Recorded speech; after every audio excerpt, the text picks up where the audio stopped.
আসসালামু আলাইকুম দর্শক, ইমামের হাদিয়া সম্পর্কে কি বলল শুনুন।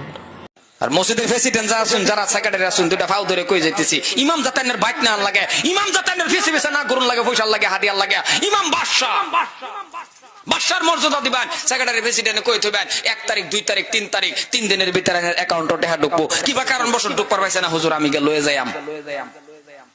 প্রত্যেকটা শুক্রবার ইমাম সাহেবের লগে মুসাফা করে আয়া পড়বেন, একটু চেহারার দিকে চাই আয়া পড়বেন, 40 দিনের সগিরা গুনাহ মাফ হয়ে যাবে।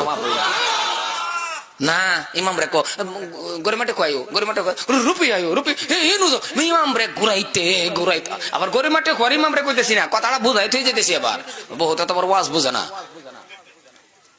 3 দিন 4 দিন করে ইমাম রে ভাষা কোরআন শুরু করছে। এক ইমাম রে বলে মাশাআল্লাহ এনো আয়ো হেনো আয়ো, এটা যখন করে ইমাম সাহেব কি গো এটা করুন কেন আমার লগে 150-200 টাকা মাস, তাও 3 মাস ধরে ঘুরাইতেছেন, আর 3-4 জায়গা হ্যাঁ নেতে করুন কে জন একটু রাগ করছে। এ সেক্রেটারি দিতাম না করবেন কি, যখন কইছে দিতাম না করবেন কি, ইমাম